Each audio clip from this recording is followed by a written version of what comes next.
For those of you who may not know, the Historic Districts Council is the citywide advocate for New York's historic neighborhoods. What that means is we work with community groups in all 5 boroughs to help try to preserve the character and physical sense of place of their areas through programs of education, advocacy, and community outreach. One of the major defining elements of New York City's neighborhoods are their businesses. As someone who's grown up in New York and spent my whole life here, I can often I find myself defining places by not only by both the churches and the large grand buildings that you pass by, but by the stores you go by, the ones that seem to be there for all time. You know, you're like, oh, right, that's where I used to go to that bookstore, or, oh, isn't my doctor there, or that drugstore I went to, or perhaps, oh, there's that where that person does those wonderful homemade sandals. I can't remember her name. Really, it's a little early in the morning for me, so please give me a little credit. On Bleecker Street, she just passed away. Barbara Schramm. I knew I could do this. And these are places that define how you think about the city. When you map out the city, you're like, oh, I'm going to go over into Jackson Heights, and when I'm there, I'm going to go to this place, and I'm going to go to this restaurant, and we're all going to stop by that park. And that helps place you in the city. And I don't know about you often, but you know, when you get off the subway and you're slightly disoriented like I always am, and you think, oh wait, if I go 2 blocks that way, I'm going to pass that movie theater where I saw something, and oh, it's been a while since I've gone there. I should probably go to that movie theater. Let's go see what's going on there. And then I'm going to go another block, and that's where my friend lives. But what we have seen, I mean, New York, of course, is the hilarious thing they've been saying for the last 200 years is that it's a great place if they ever actually finish building it. And that constant change is indeed one of the elements of New York. Love it or leave it. It's just a problem. But I've seen, and I don't know if the rest of you have also seen, that the change seems to be accelerating. That the greater kind of global economic issues that have been changing our world have had a real direct effect on our city. That the stores that we define our city by, the places that we define our city by, even when we are fortunate enough to landmark and protect the buildings, so often those businesses and those places that we help define our mental map of our town are gone. And we thought that we would take this opportunity. We were being, through generous underwriting by Council Member Kallos, who I'm about to introduce, and by the City Council, to try to focus on aspects of the importance of the small, legacy, immigrant-run businesses of New York, and talk to some owners who have been working them, in some cases, multiple generations. That both where they see their role in the city and some of the challenges that they're facing, and then talk to some policymakers about what we can do and what they can do as our elected representatives to try to help preserve these elements that are so very, very important to our city. I mean, I don't know about y'all, but I do not really want to live in a place that is just series after series of strip malls that seem to have a cell phone store, some sort of chain drugstore, and then perhaps, if you're extraordinarily lucky, a fast food store or a Starbucks. These and they're repeated every sort of 5 blocks. So I think there are things that can be done. There are things that we need to work better on, and I'm hoping to have a conversation about all those here. I'd like to thank my staff, especially Diego Ribeiro, and Michelle Arbalou, for putting this all together. I just stand up and attempt to talk and wear black. They do all the work. This is going to be recorded and put on both the podcast and being videoed, so that when you can tell all your friends, and we'll be trying to push this out so that more people will be able to benefit from it. Also, I've been told to remind everybody if they are interested, there's going to be a 3 o'clock walking tour of Yorkville, some of the historic and recently absent businesses of Yorkville. There's also a street fair going on there. There will be breaks in between the panels so that if you want to use the bathroom or refresh your coffee. And then finally, I hope you'll all be our guests for lunch because we bought a lot of food and I want you all to eat it because I don't want to have to take it home. So, with all that being said, and doubtless I forgot something, but you're going to be hearing a lot from me, so I'm going to have an opportunity to correct anything I've forgotten this morning. It is my pleasure to welcome Council Member Ben Kallos. Ben, if I can call him that, has been praised by the New York Times for his fresh ideas and was elected in 2013 to represent District 5 in Manhattan, which includes Yorkville, Lenox Hill, Carnegie Hill, Roosevelt Island, Midtown East, Sutton Place, and El Barrio. He grew up on the Upper East Side and with his mother, who still lives in the area, and his grandparents, who fled anti-Semitism in Europe. And as a former vice chair of the Jewish caucus, he's been an ardent advocate for Israel and supporter of Jewish causes. He has been a really kind of an unremittent progressive, working in all manners of government to try to forward both stronger voices for the community and a more open and transparent government. As chair of the Government Operations Committee during 2014-2017, he sought to root out patronage, deprivatize government, eliminate billions in waste, expand elections, and use technology to improve access to the government. As chair of the subcommittee on planning, depositions, and concessions from 2018 and 19, he sought to empower communities in the planning process and oversaw the preservation and construction of over 7,000 affordable homes. But more importantly than that, he is a proud product of New York City's public school education, having gone to Bronx Science and the SUNY, both for undergraduate and graduate. Ben.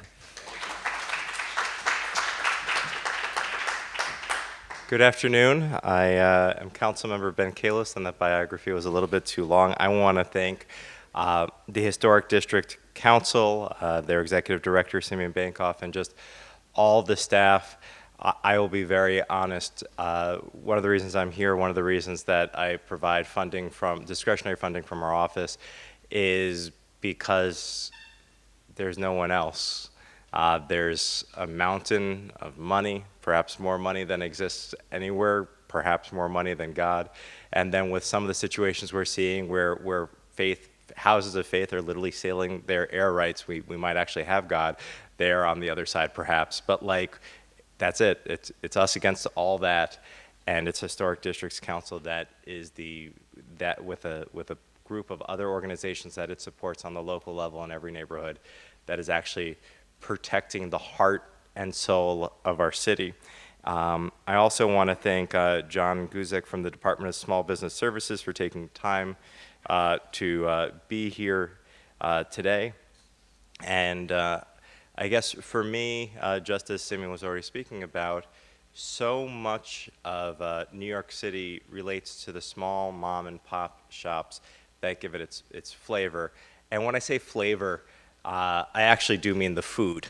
Some might say, I might say about my wife that she is literally here just to eat as much of this world as she can in her time that she is here, just like any of us. And when folks want to come to New York City, I tend to be the food tourist, which is I will say, okay, well, you have to go to this place, which nothing else exists like it anywhere else in the world, and that place. So I will actually schedule people's tours when they come to visit me around the food in our city.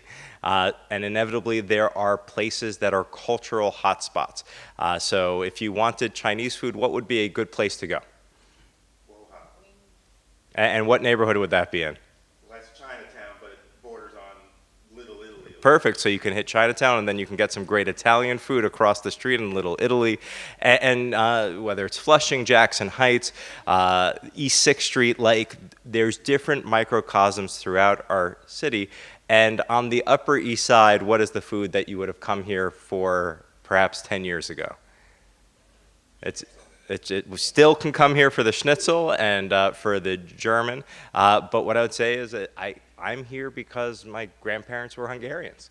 And when they fled anti-Semitism, this was the neighborhood that all the Hungarians lived in because they followed the Czechs who followed the Germans. And it's all the Austro-Hungarian Empire if you have a chance to speak to anyone from that part of the world. And so there were so many different selections to choose from. And it's kind of sad to see that connection eroding, and it's organizations like this and calling attention to this, and how when we preserve a building, we seem to be lucky, at least in my district, that when we've preserved buildings, the ground floor retail has usually survived. We haven't seen, following a preservation, a big bank come in. We haven't seen a big box store. We've seen an ability to preserve the building, its history, along with oftentimes the retail. And it's something we will be talking about throughout the course of the day, and we're hoping to work together to solve. In a minute, we'll hear from storefront photographers James and Karla Murray discussing the history of small neighborhood-based businesses. This will be followed by 3 different panels, and I will be back later today at 1 to discuss small business services and legislative means to help preserve these important places, and I hope to actually learn from you different ideas. While we're here at the Bohemian National Hall, we do a lot in my office to sponsor programming in the district, and so there will be a play. What time does this end? This is at 3 o'clock. This ends at 3 o'clock. I'd recommend you go shop local in the neighborhood until 4. And if you come back at 4, we have an amazing play that we've translated from the Hungarian and brought here from Hungary at 4 o'clock, right here, one flight up. And if you want to have dinner in the neighborhood and come back at 8 o'clock, we have a Romanian play. And the issue that we had in my family is that my grandfather was from Hungary and my grandmother was born in Hungary, which then became Romania. So I may end up stuck here tonight. But I want to thank all of you for coming today and at Ben Kallos, and I look forward to working with each and every one of you. Thank you.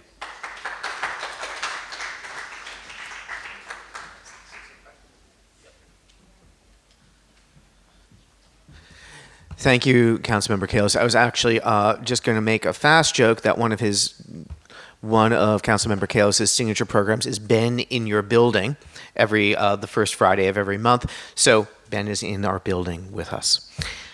Okay, so our first panel are going to be Karla and James Murray. They are authors of Storefront, The Disappearing Face of New York, Mom and Popism, Broken Windows, Graffiti, NYC, and many more. They are architectural and interior photographers and multimedia artists based in New York City for the past 25 years.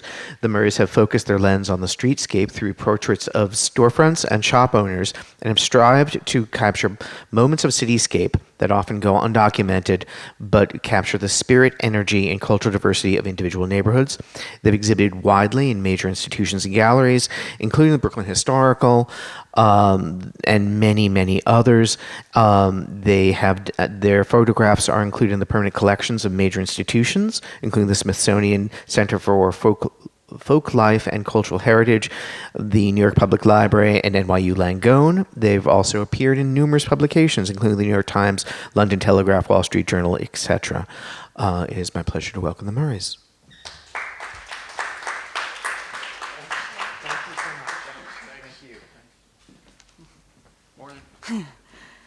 So first we want to thank the Historic Districts Council for inviting us to speak today. Really, mom and pop stores, as we like to call them, have been really a passion of ours. We've been documenting them for well over 30 years now. And to us, the mom and pop neighborhood storefronts that have prevailed in some cases for over a century are rapidly disappearing, like in the face of modernization and conformity. And we feel that New York streets are suffering in the process. The neighborhood store has definitely always been a place for new immigrants and a kind of a comfortable place where familiar languages are spoken and ethnic foods and culture are present. but these shops are disappearing on a daily basis, and when they do so, the communities where they're located in, they change, they lose their uniqueness and the character, and really, to us, the very reason we were attracted to the neighborhood in the first place was these small, unique mom-and-pop stores. So when they fail, the neighborhood definitely suffers. Our journey began photographing these mom-and-pop stores in the late 1990s. We were going around the many distant neighborhoods of the city, searching out and documenting its street culture. We've been East Village residents for over 25 years, even living in this very same apartment. And certainly there's been a lot of changes in our neighborhood. It's been gentrified. But it really wasn't our own neighborhood that opened our eyes to begin documenting them. It was traveling to the many different neighborhoods of New York City, because sometimes we feel like you almost take for granted the stores that are in your own backyard. Like, you always think they're going to be there.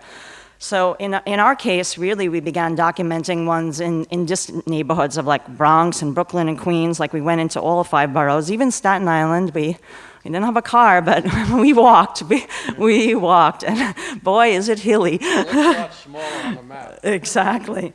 But what we found was, during this short time frame, like, we would often go back to the very same neighborhood, maybe only a few months had passed, and then we began to notice, like, oh, what happened to that little candy store that we went in? It had this great hand-painted sign, and we went in and we bought a pack of gum, and we briefly spoke with the owner. It was so beautiful, and we'd go back, and the store would be gone, and then we'd be like, wait a minute, the neighborhood doesn't look the same anymore, it doesn't feel the same anymore, it just, like, lost its uniqueness and character. So, like, a little light bulb went off in our head, and we said, oh, let's not only document the street culture, let's start document these beautiful mom and pop stores.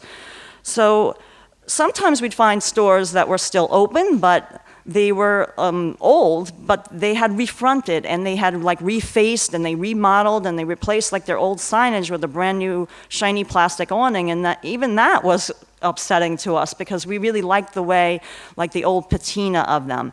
And we captured them in 35mm film, and we ended up, after about 10 years of documenting these places, we compiled this book, Storefront, The Disappearing Face of New York.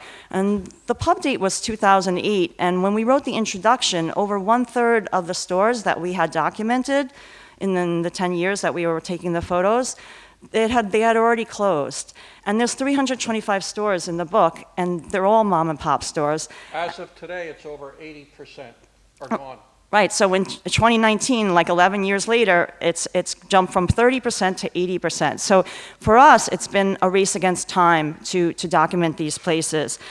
And it was all very visually based in the beginning. Like, it was all about how the store actually looked. Like, we were fans of typography, and we were always looking at the signage. So for us, when we were choosing the cover, we really liked this store, Ralph's. It was on Chambers Street in Tribeca.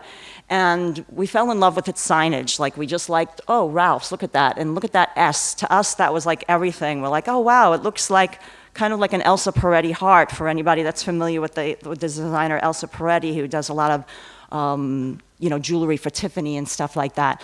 But it was all about how the store looked. Sometimes it was about what they had in the window display. We're big fans of like doing an active window display, which is an art form in itself, dressing the windows.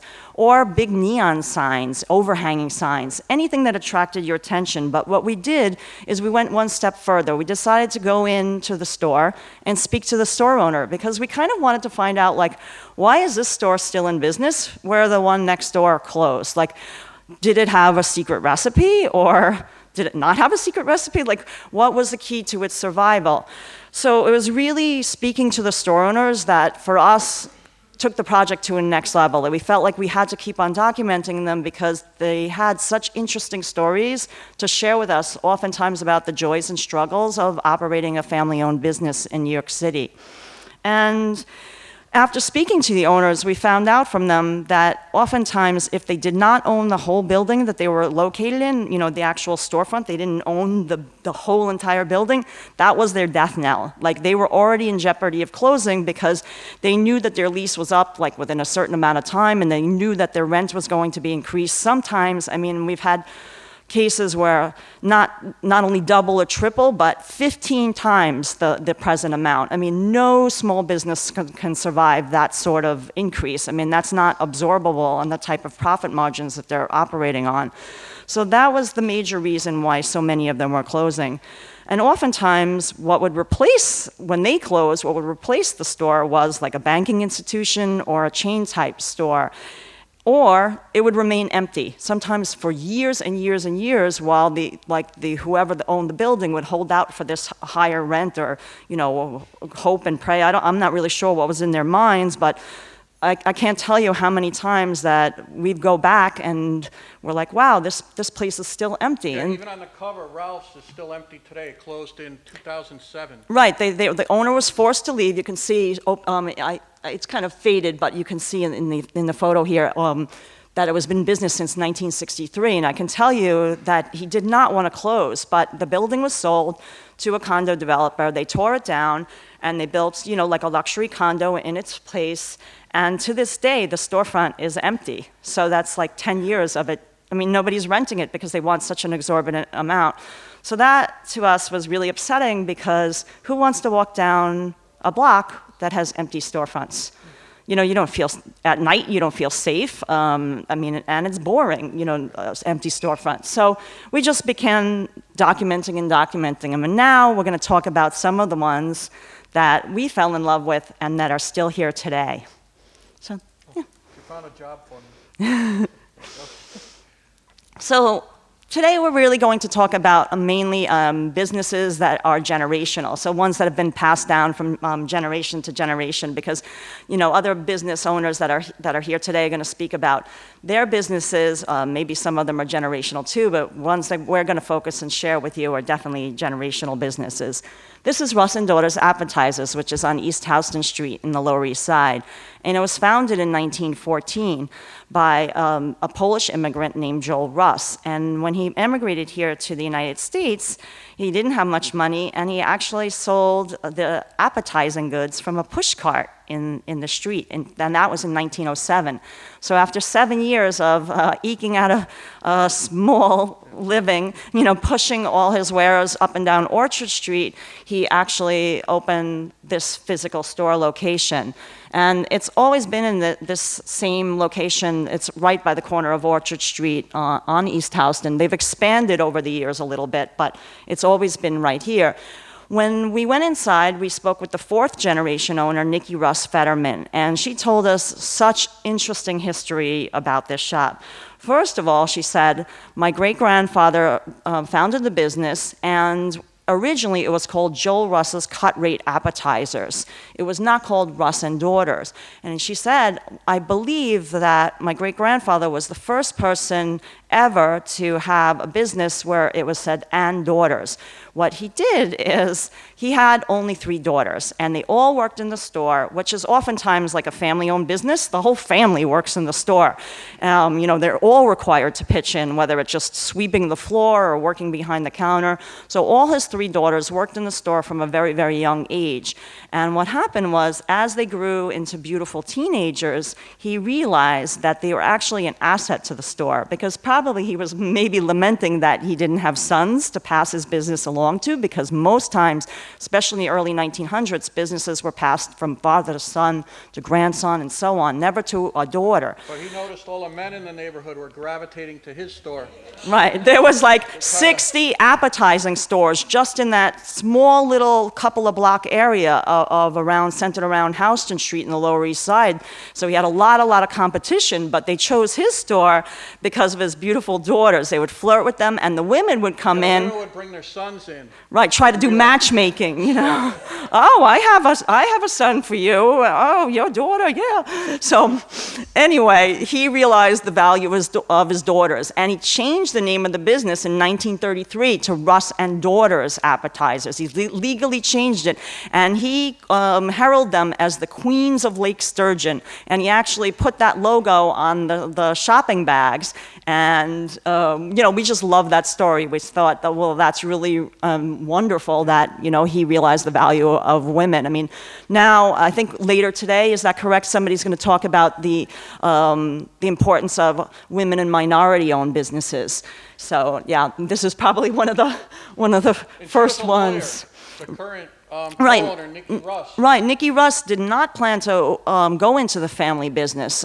She became a lawyer, and in all honesty, she told us that she really didn't feel satisfied with her career, and she decided to enter the family business. And she told us that her father was never so proud of her, like even graduating law school and passing the New York bar exam and everything like that, as the day that she learned how to slice lox properly. So, it was just stories like that. Plus, there's even more. I mean, there's so much deep history here. We fell in love with the signage, Russ and Daughters, and with the fish. And you could see it's a neon sign that has two colors as well, which is a little bit more unusual. I mean, it's more... The fish are outlined with like a blue, teal neon and yellow neon. You can't Right. really see it. So there's actually 3 colors in the sign. So, I mean, it's just more expensive that way because it's just different gases that go into neon. And she told us, and I remembered because we don't live too far away from here, that in 2008, they took down their sign because it's a real labor of love to maintain these old neon signs. This one was actually put up in the 1950s, so it's not original from 1933 when they changed the name, but it's from the 1950s. And she said it was getting really rusty and it was not in good working condition. So they called a repair company, Let There Be Neon, which is actually a mom and pop business too in Tribeca, and they had to take down the sign to repair it because it was in such... All the neighbors and customers went nuts. Oh yeah, they were outraged. First of all, they thought the business was closing. They ran in there like, oh my God, what's happening? What's going on? Why are you guys closing? And she's like, no, we just have to repair the sign.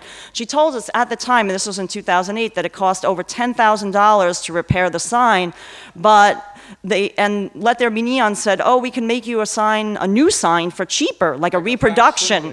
But they said, no, we must have the original sign. This has been part of our family for a long, long time, and they're, to this day, still lovingly maintain it. Another interesting fact that one of the reasons why this business is still surviving today is they do own the building that they're located in. It's a tenement building, so there's apartments above it. Yes? Is this daughter or granddaughter Nikki the one you're talking about? Right. Open up the restaurant?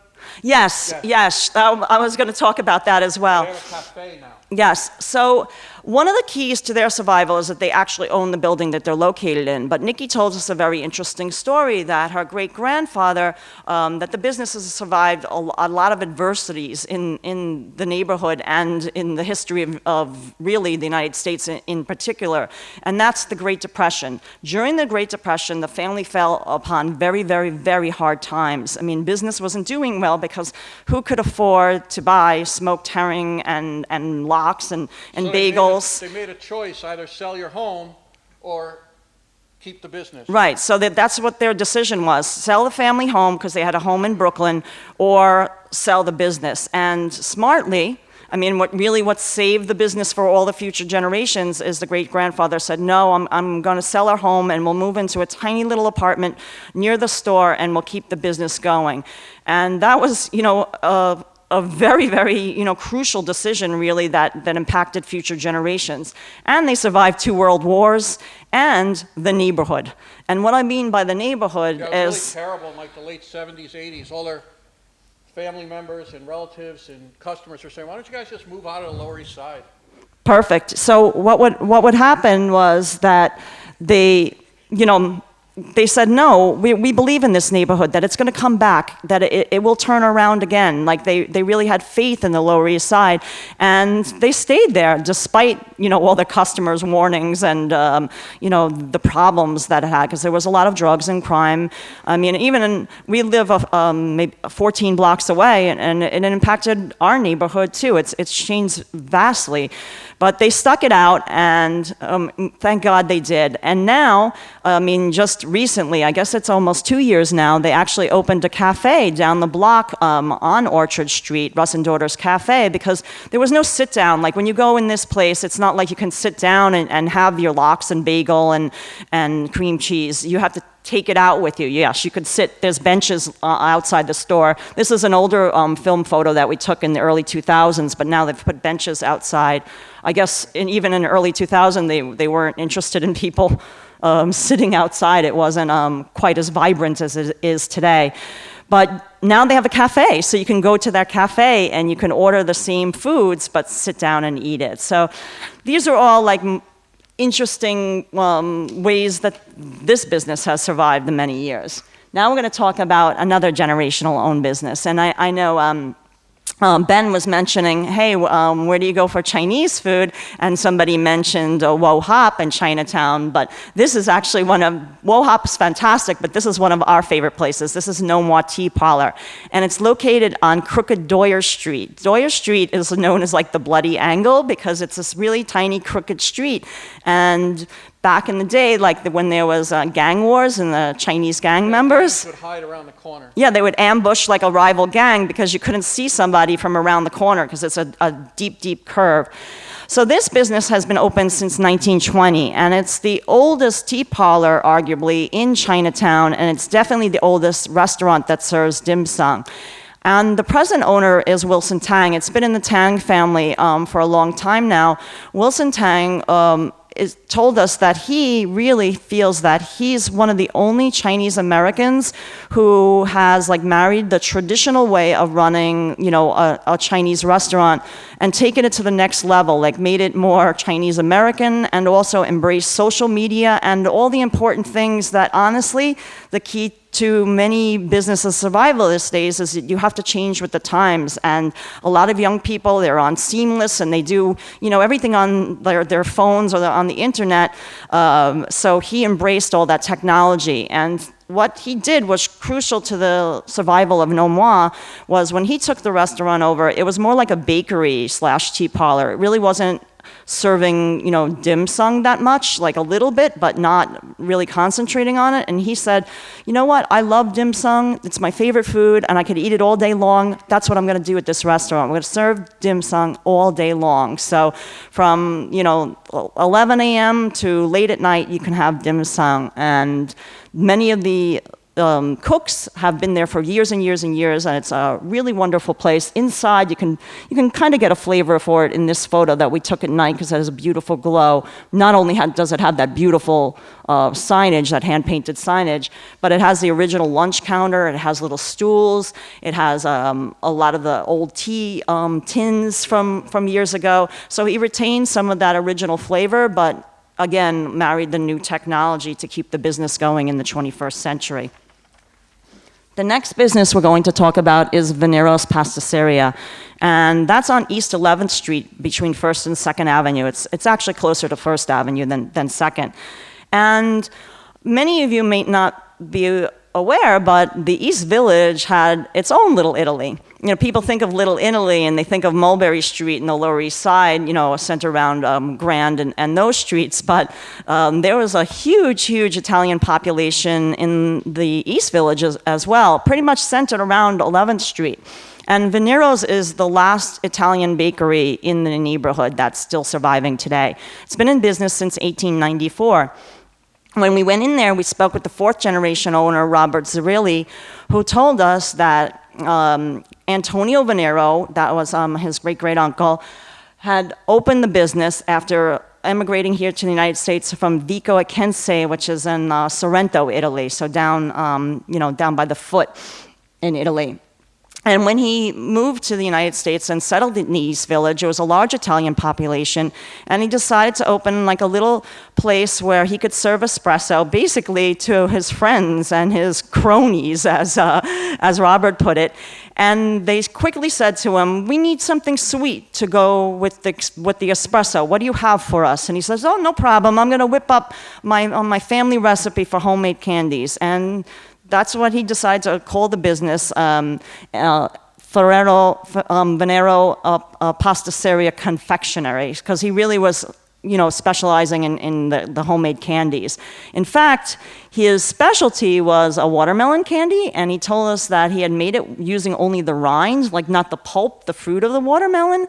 And what really set the business in motion was that he gave all the pulp, the fruit, to all the neighborhood kids in the area. And they went home with all this watermelon fruit, and their parents would be like, where did you get this from? Because how can you just have the fruit and it's not attached to the rind? This isn't something you just find. And they said, oh, we got it from Antonio Venieros. And they're like, well, what's that? And they're like, oh, that's a new bakery on 11th Street. So his bakery quickly became very, very, very popular. So popular that he hired a master baker from Italy to come in and start baking full-time, even more things than just his confectionaries. They're known today for their old Italian cheesecake and their sfogliatelle and cannolis, always homemade cannolis. Everything was made right on the premises. The business is so old that it predates electricity. In fact, there's a coal-fired oven in the basement where they used to do all their baking. Yeah, and they ended up being the reason the East Village got electricity.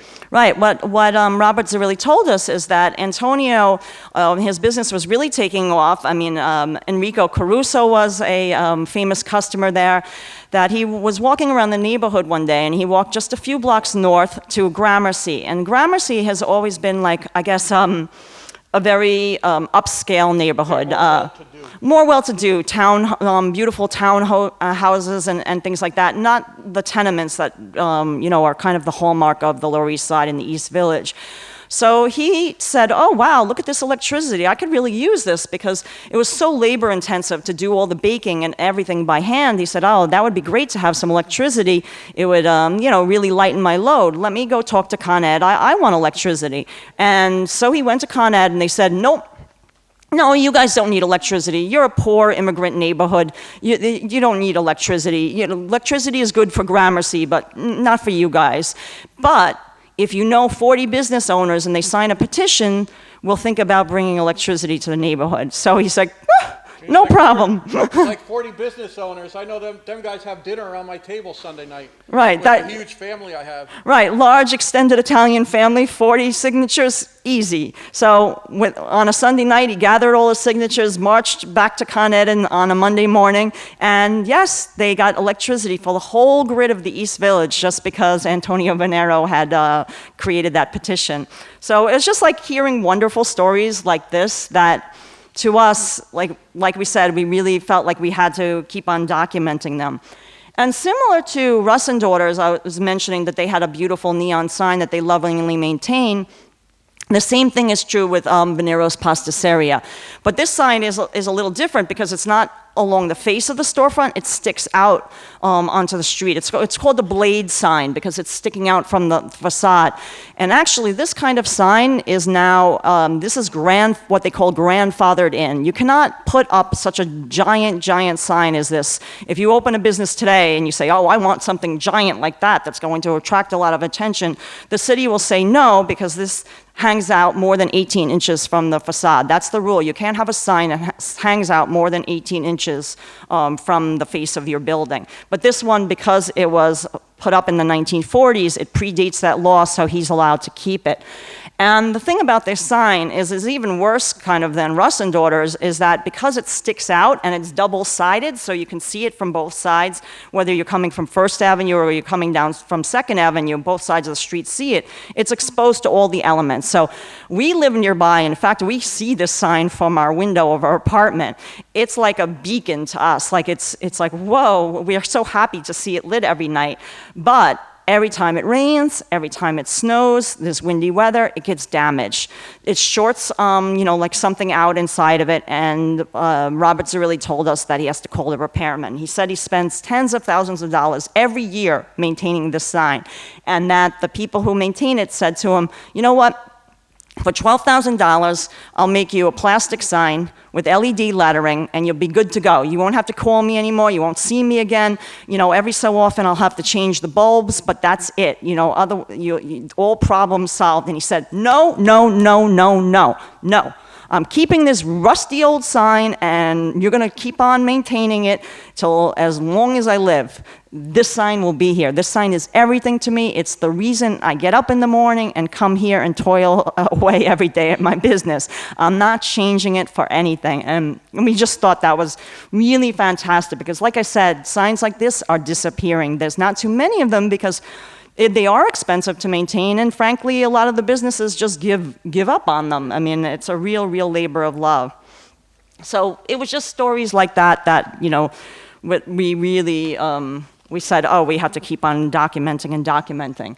Now we're going to talk about something probably I'm imagining many of you do not know. A lot of the businesses that we've highlighted so far are like seemingly more popular and more well-known, but this is Morsher's Pork Store, and Morsher's is located in Ridgewood, Queens.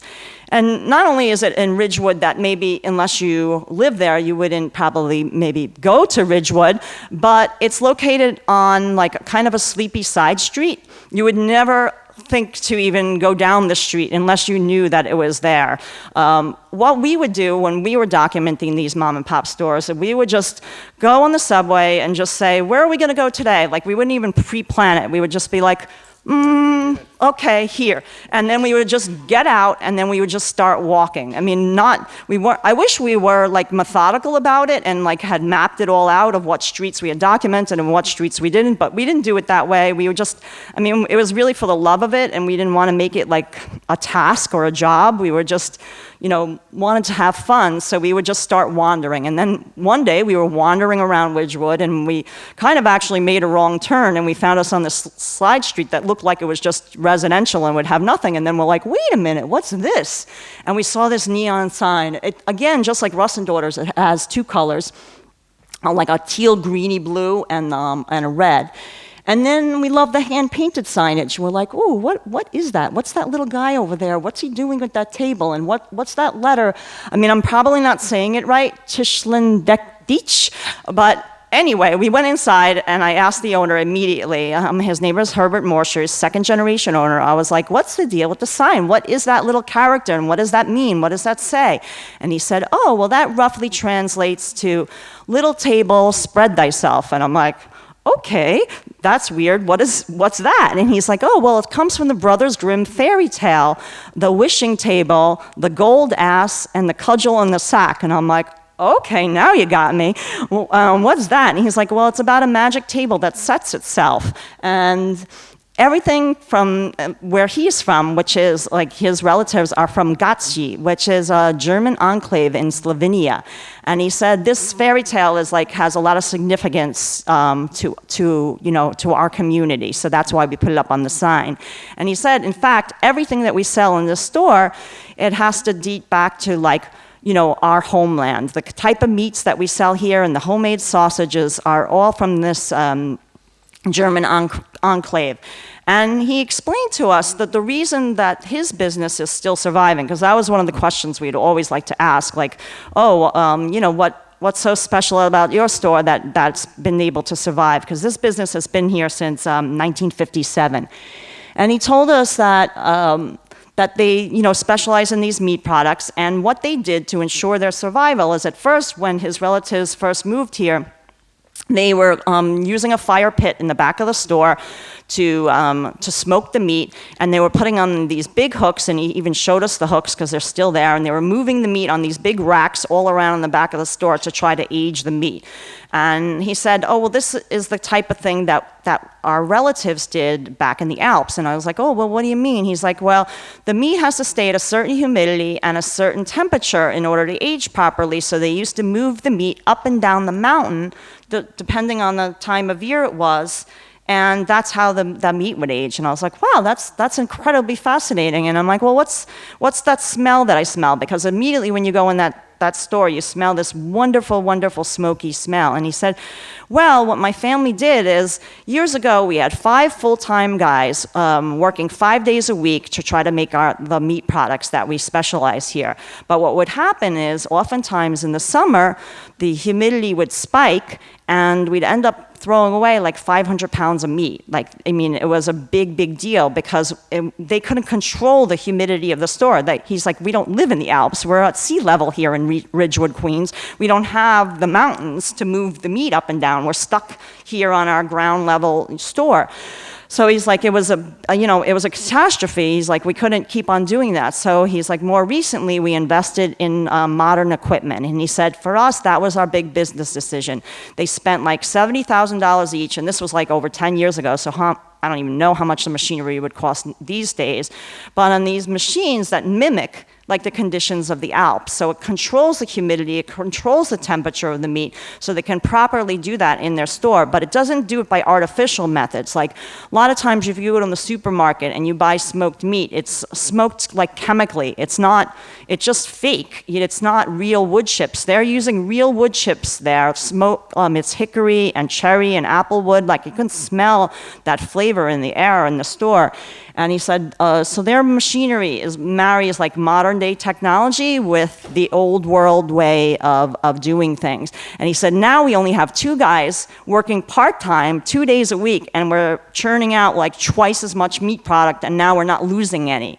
So he said that was the key to the survival. Not only that, but they also do own the building that they're located in. But owning the building that you're located in, a lot of people, when we try to talk about mom and pop stores, they think, oh, that's the answer. That's their cash cow, they own the building. But that's not true, really, necessarily, because, that comes with its own set of problems. You have to maintain it, you have to pay taxes. So owning the building definitely is a huge advantage, but it's not what's gonna save your business. What's gonna save your business is doing smart things like Morshers did and No Moi, and embracing new technologies and new ways of doing things. So that. Also appeals to the Polish community, which is now in the store. Storekeepers are Polish. Exactly.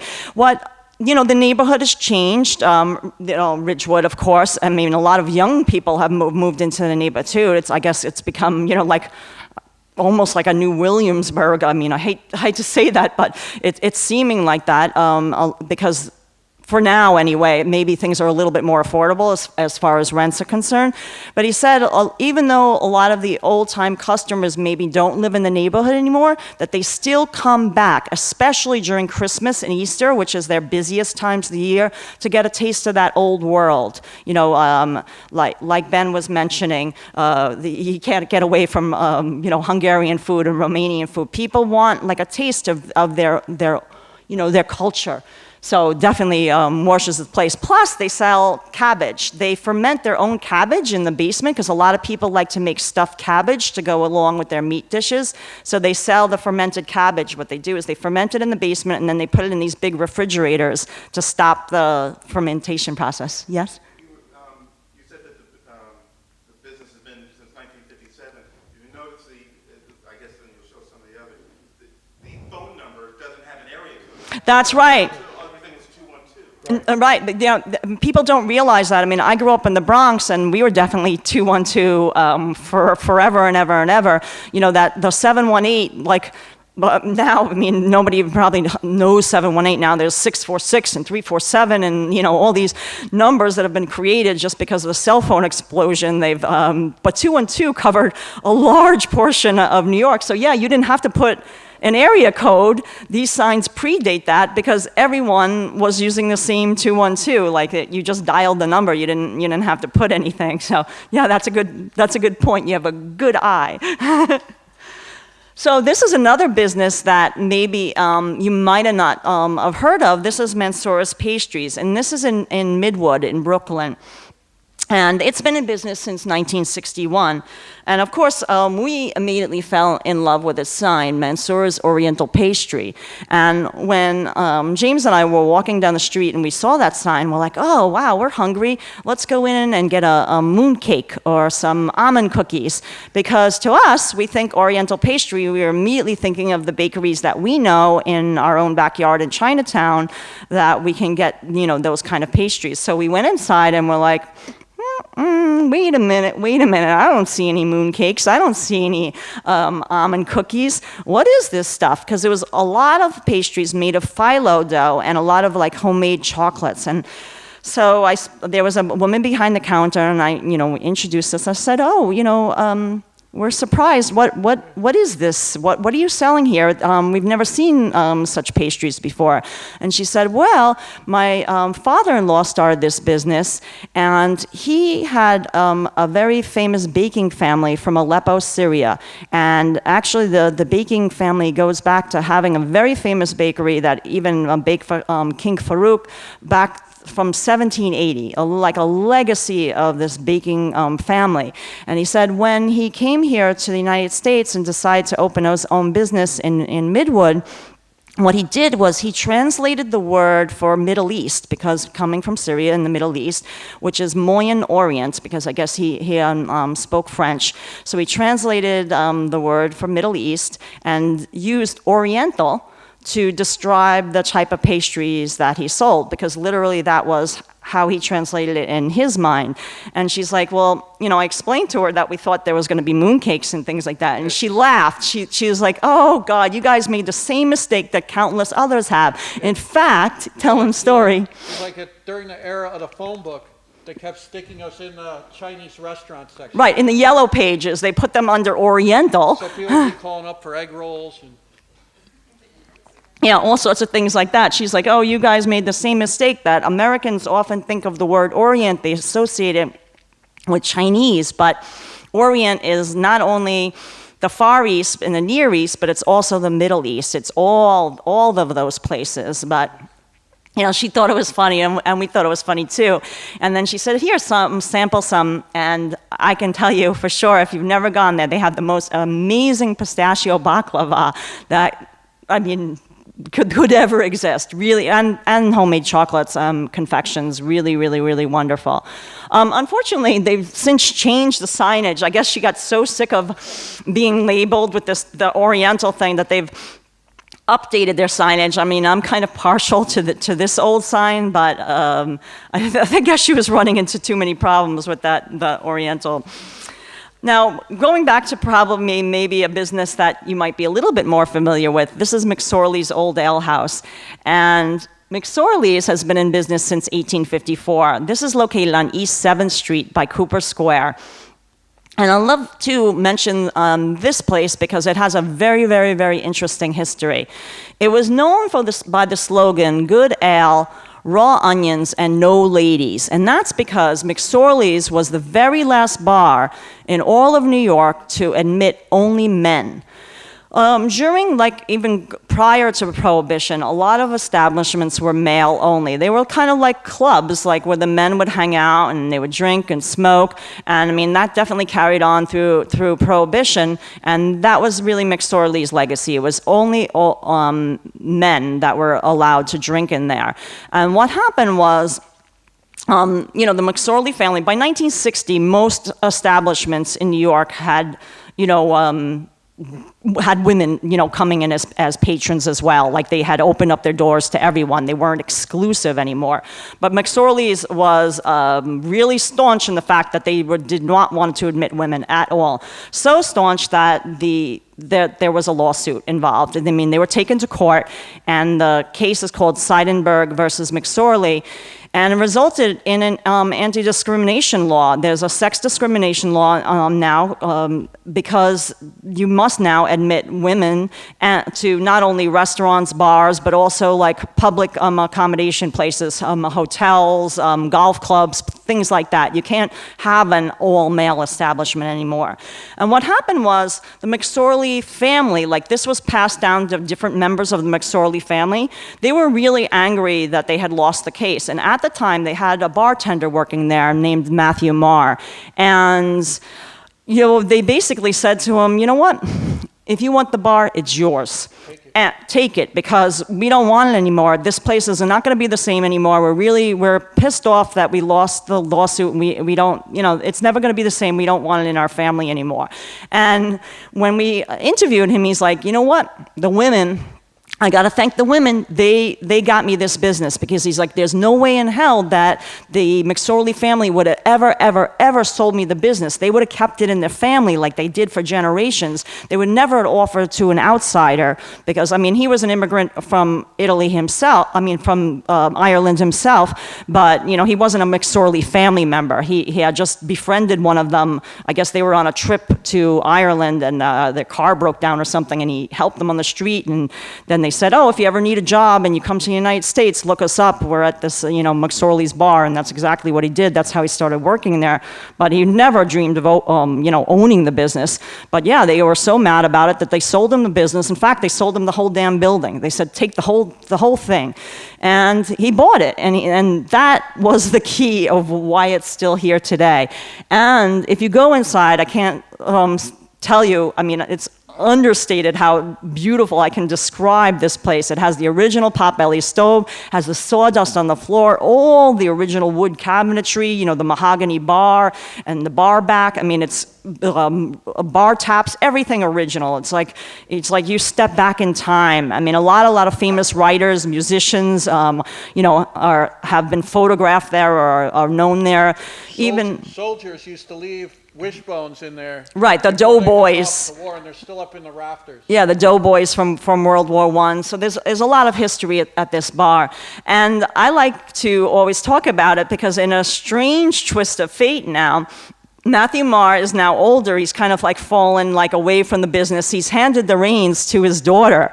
So now there's a female running the place. So it's like a real stick you to the McSorley family because now Teresa Marr is the one who's running it. And I think on Thursdays is when she works behind the bar, so you can say hi to her. But it's a really great place. They only sell two kinds of ale though, dark and light. And if you go, be thirsty, because when you order a dark or a light, you're going to get two big mugs. Not just one, but two. So, yeah, be thirsty when you go there. Yeah. So now, one of the last ones, and I guess we'll open up to some questions that anybody might have, is Katz's Delicatessen. And of course, this is very well known. It's been in a lot of movies, like When Harry Met Sally and other things used in a lot of film locations, but we can't help but talk about it because it's been in business since 1888.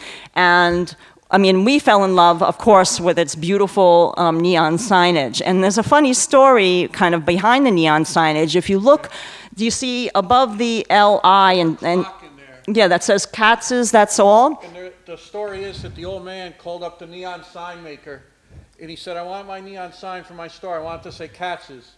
And the guy said, Katz's, that's all? No, and then the guy said, what should it say? And he said, Katz's, that's all. Right, like Katz's, that's all, come on. Like, what else would I want on my sign? Katz's, that's the name of the store. And so he took it literally, and he put Katz's, that's all. So that's how that came about. Yeah, it's a little running joke. But they're famous, of course, for their hot dogs and their corned beef and pastrami.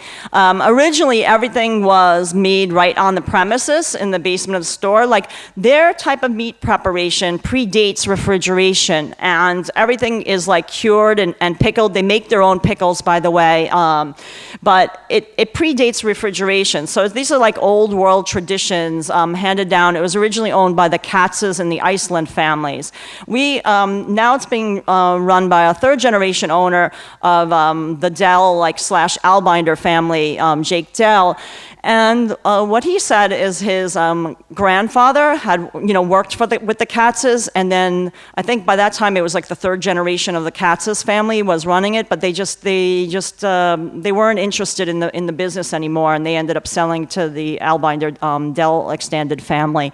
But now they're third generation as well, and in kind of like Nicky Russ Fetterman, where a younger person joins the family business that perhaps wasn't originally going to join the family business. Jake was pre-med in college, and he really didn't have plans to join the family business, but again, he's taken it to the next level. Like he's really pushed, ordering things through the internet, and he's built a whole online store, and he's really, pushed it to the next level. But if you go in there, it's like a time warp as well. It's like it hasn't changed decor since like the 1940s, so it still has like the wood paneling and all these pictures on the wall, and like lots of signage, and you can watch the guys at the counter, slice your corned beef and pastrami. If you go there, remember when you walk in, you're given a ticket, this little ticket, and the ticket acts as like your receipt. So don't lose it, because then you have to pay $50 when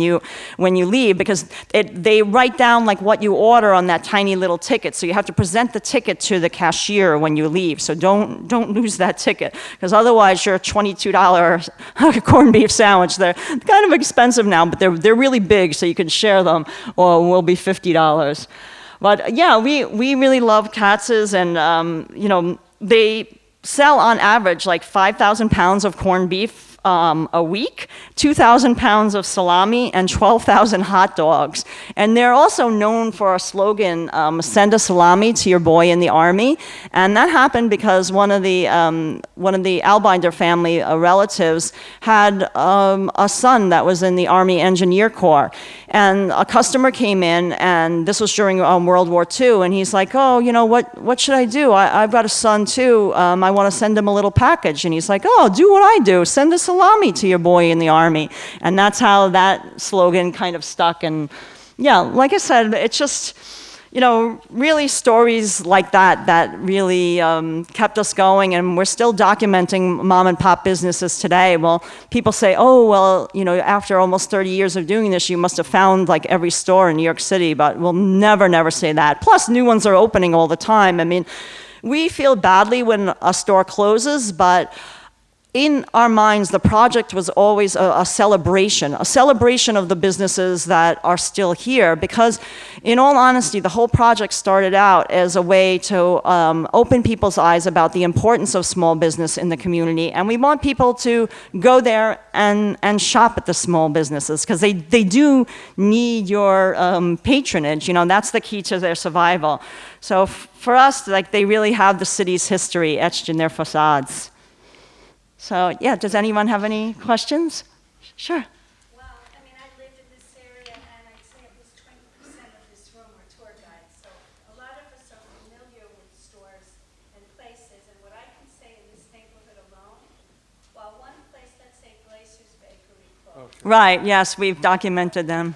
But how do you find, for example, down the block here, 73rd Street between First and York, there's a fairly new family candy shop across from Ronald House, where there's a Greek festival today. But anyway, the guy is from Scotland, Dad. His son works the store also, who's in his 20s, and that just opened a few years ago, and it's a real family-style, old-fashioned candy shop. How what's the name of it? I hate to say it, I don't remember. Just walk by, and today they have pink outside because of the festival. It's down the block on the south side of the street. How would you find, I know you said you walk out of the subway, but these are little side streets, like. Right, that's like similar, like I said, to Morsha's Pork Store. When we come out of the subway, we just like choose a direction. It's all very, very happenstance. Like I said, I wish we had been maybe more militant about it and kind of brought a map with us and mapped it all out so we wouldn't miss ones, because we definitely missed a lot of stores that have since now closed that we just didn't get to in time. But we just, I don't know, I guess it's like more like a spidey sense. If you can attest it to that, like we just start walking and we're just like, oh, we have a good feel about this. Like we just know that it's not going to be just like chain store after chain store, because I mean that's a boring avenue to us. Like we we'll just skip that entirely. I mean, maybe, but not to say that there might be a little hidden gem amongst the sea of Duane Reads and such, but that's few and far between. So sometimes like, oh, is it worth our while to walk down I don't know, I mean, you know, like a major avenue that would, especially in the outer boroughs where everyone's driving and like, you know, and they have parking lots and things like that. That's where you're going to find a lot of chain stores. So I guess to us, I mean, it's just really trial and error. That's why we encourage people to try to walk, because even like, you know, taking Uber or car stuff is like you just go where you're going. You don't tend to walk around. It's really the walking that for us we were able to discover these places. And I'm actually anxious to find this Scottish-owned confectionery They have shop. ice cream. What's keeping it going, from what the owner told me, is the community, the schools. There are a lot of schools around here. Yeah, definitely Upper East Side, you know, has a great sense of community. I mean, certainly when Glasser's closed, I mean, that was very tragic. And that was a case where the owner did own the entire building that they were located in, but nobody was wanting to take over the family business. You know, the owners were getting older, and, you know, we had spoken with Herb, and you know, he had told us like well over 2 years ago that he was getting ready to retire, and he told us that his nephew was interested in the business, but I guess it didn't work out.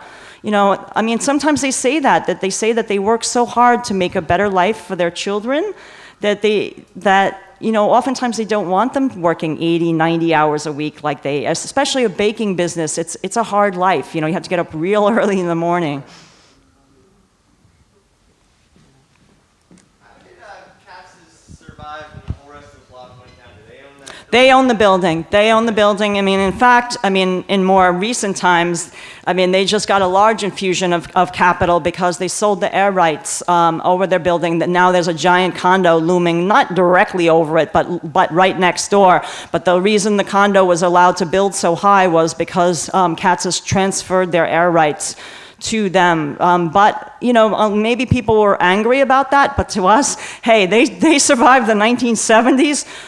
They deserve all the money they can get, because the owner told us that they used to leave there at night with a meat cleaver in their hand. They used to take their knives with them because they were afraid for their lives, you know, on East Houston Street back in the late 1970s. That was a rough neighborhood. So, you know, to us, if they were smart enough to buy that and hold on to it, just like Russ and daughters, you know, then they deserve every money, you know, that they can get. Similar to Russ and daughters, they opened up an outpost somewhere else, like in one of those food courts. Right, yes, they have in the DeKalb Market. They have the Market Hall, Katzs has opened up another location, that's correct. Yeah, that was something else that the newer generation, Jake Dell, decided to do, expand the business, so that way you don't all have to go to Houston Street. You know, now you can be in Brooklyn, and there's a Katzs in Brooklyn as well. And in fact, Russ and Daughters also opened up in Brooklyn. They have a big food preparation and a little cafe in the new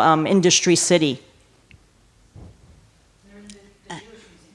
Yes, Hello. they have an outpost in the Jewish Museum as well. So yeah, they've really expanded. In your book, Storefront, can you hear me? Yes, okay. In your book, Storefront, is it all food places? Or? No, Okay. no. It has a large smattering of food places, but it's also tailors, barber shops, really, you know, you name it. Like really anything to us qualifies as a mom and pop, as long as it's not, you know, a small business, I guess you could say, whether it's food related or, you know, something like a dry goods, you know, selling fabrics, really anything. Yeah, there's one on 6th Street and 2nd Avenue, a drugstore. Oh, yes, that's Block Drug. That's our pharmacy. That's our local pharmacy. Yeah, that's Carmine Palermo. He's a second-generation owner. He's a lovely man. It's so nice to go into a place in a drugstore that says to you, "Hello, Janice, how are you today?" Not only that, That's why he's still in business. right, Carmine told us that, you know, there's a lot of Dwayne Reeds and there's a lot of CVS's right around his little mom and pop pharmacy. There's not too many mom and pop pharmacies left anymore. And he told us at first when all those chain stores opened up, his business declined rapidly. But what happened is they got such poor customer service and were treated so poorly at the chain pharmacies that all his customers came back and then some, because then they told other people, and now he's busier than ever. So. To Florida. Yeah, he said he ships people's prescriptions to Florida, California. They moved out of the neighborhood because he said, I know know everybody by name. And when I get a new prescription, I look at it and I'm like, oh, wait a minute, I'm going to call up the doctor. They shouldn't be on this. Like, he's like a doctor himself, really. And he's like, you shouldn't be giving them this. They're on this heart medication, and that's going to interfere. And he'll call up the doctor and speak with them personally. You're not going to get that kind of service at a chain store for sure. Thank you very much. Yeah, we can go on and on, but let's open up to everybody else. Thanks for having us.